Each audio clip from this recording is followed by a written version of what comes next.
In today's episode, a shitty warehouse, a dangerous game, how my grandpa became the owner of a gas station/garage. So let's get started. A shitty warehouse.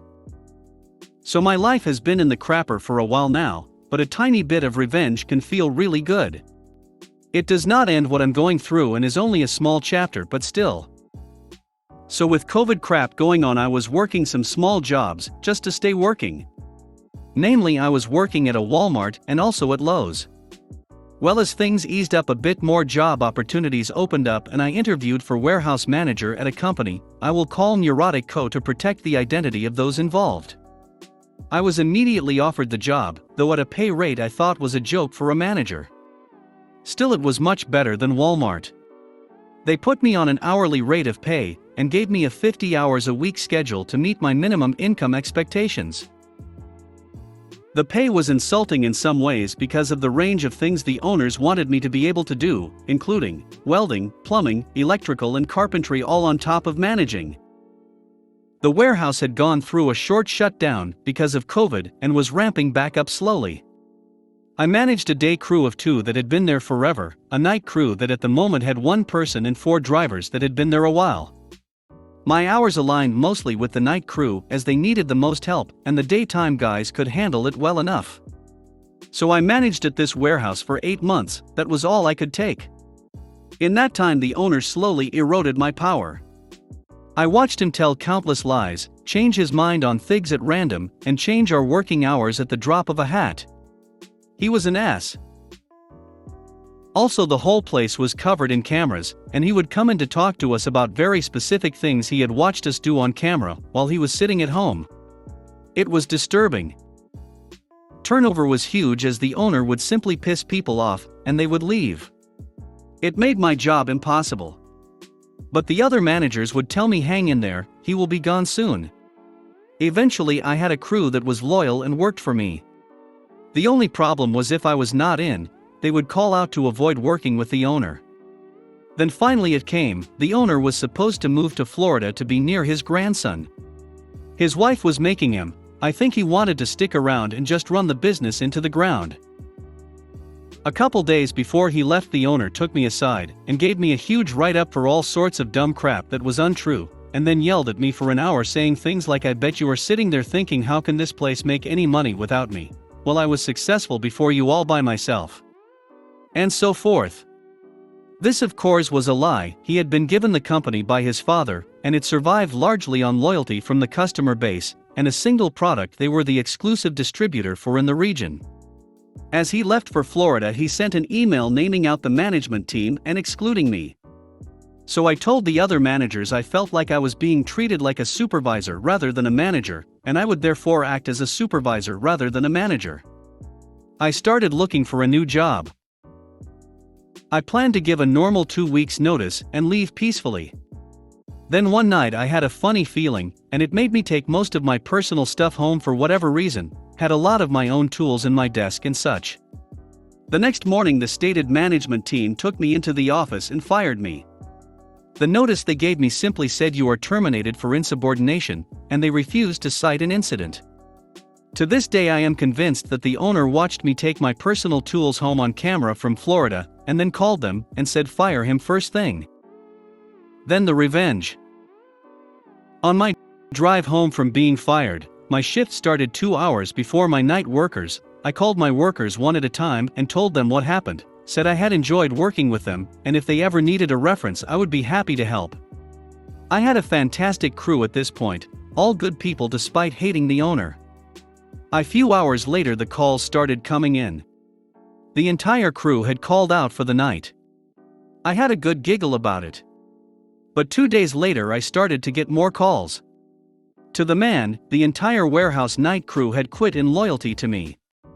I was told they had been offered $4 per hour raises to stay and all refused them. After the warehouse workers quit, I got a call from my favorite driver. I had mixed feelings on my drivers as a whole.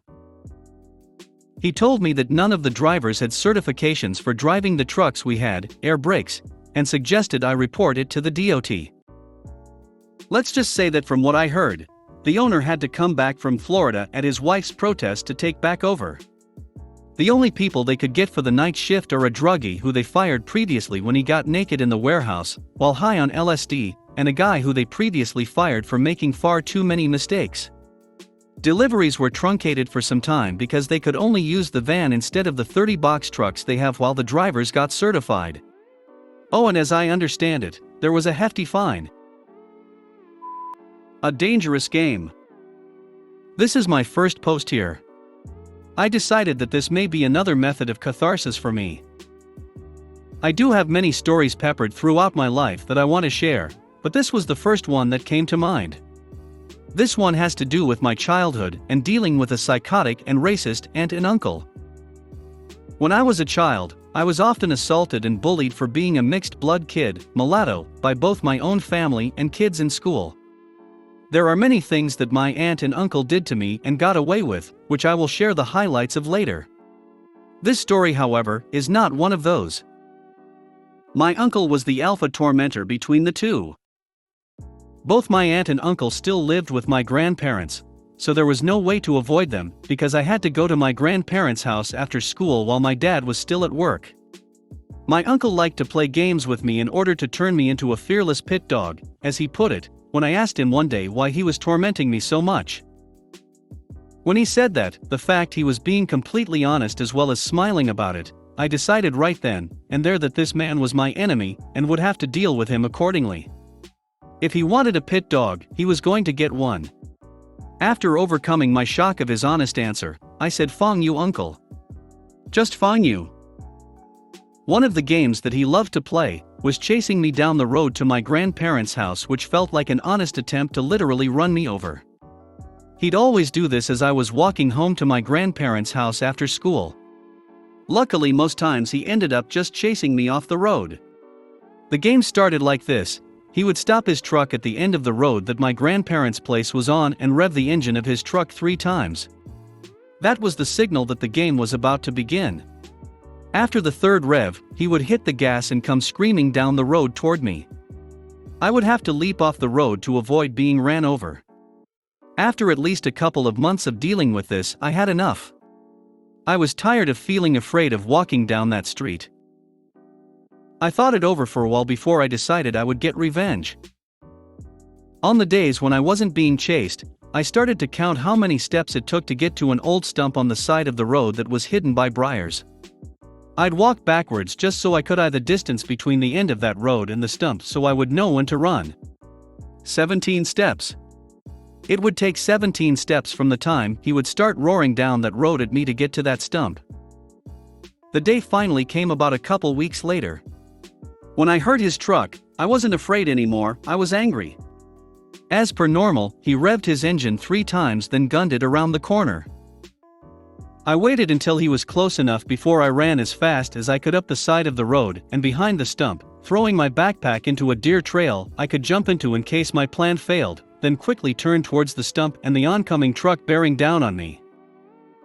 As expected, he followed me up the side of the road, too fixed on me to pay attention to where he was going. The next few moments were beautiful. The briars parted like the Red Sea, and to my delight I saw his eyes go wide as he realized what he was about to smash into. He yanked the steering wheel to the left, his front right tire going over the stump, which launched him into the air. As he flew past me, I could see the look of terror on his face, and grinning madly, I began to shout insults at him as his truck nearly flipped in midair. Instead of flipping, the truck roughly came back down on 4 wheels, and he continued down the road to my grandparents' house and parked in the gravel driveway. I grabbed my backpack, ran up the trail and hid. I didn't come out until after dark when my dad came to get me. I knew the sound of my dad's car, a Datsun B210, so when I heard him coming up the road, I immediately came out, waved him down, and quickly jumped into the passenger seat. My dad asked me, concerned as to why I was out there. At first I just kept telling him over and over that we needed to just go straight home, and under no circumstances go to my grandparents' house. When my dad kept asking why, I finally told him everything that happened. Without another word, he turned the car around, silently fuming, and drove us home. I don't know if my dad talked to my uncle after what happened, but what I do know is that game never happened again. That game at least. How my grandpa became the owner of a gas station/garage. My family immigrated America in the 1880s and settled in Nebraska. We were farmers for the first 80 years or so, but back in the 1960s my great-grandma decided she was going to sell the entire farm before she died and simply give her sons 1/3 of money for inheritance when she passed. She had 3 sons. In 1969 my great-grandma passed, and her 3 sons inherited the money she had earned from selling the farm. My grandpa decided he would basically let that money sit until after he retired from the military. In 1971 he deployed to Vietnam for his second and final deployment. At the end of his deployment he returned to Nebraska and retired after 22 years in the service. Now, he had an old Chevy truck at the time, and was in the process of building a concrete business with the money he had gotten from his inheritance. Well, during this time, his truck engine blew up. My grandpa was busy at the time, and he didn't want to fool with the truck cause he was busy. So he bought himself the engine he wanted to replace it with, which was an upgrade, and he went down to the only garage in town and asked them if they'd be willing to put the engine in the truck. They agreed on a price, and told him to come back in a week or so. A week later my grandpa comes back and picks up the truck. He admits he felt like a fool for not double-checking the work, but assumed since this was the son of his friend that the son would do right by him. This was a small town. Well, my grandpa opens up the concrete business, and he's busy, and it comes time for his first oil change. This is about 4 months after he got the truck back. He's doing the oil change and he notices that the engine he bought isn't the engine in his truck. It's a smaller engine. This obviously pisses him off to high heaven, as my grandma liked to say. So he storms on down to the garage and talks to shop. Earl was the owner. Earl comes out and denies any wrongdoing. Says he did as he was told, and it shouldn't have taken him 4 months to bring the issue up. My grandpa tells Earl he needs to do what's right. Earl refuses. It's important to note, this is a small town. Written contracts and so forth really isn't a thing. Your worth is your word. My grandpa tells Earl he's going to get him for this. Earl laughs and tells him to leave his shop. My grandpa goes down to the county and requests the record for who owns that gas station. Turns out it's an old family friend named Harold. My grandpa stops by Harold's house and starts inquiring about the business deal Harold has with Earl. Harold says well, Earl rents the gas station/garage from him. My grandpa asks Harold how is everything going, and Harold confides that Earl hasn't paid his rent in 2 months.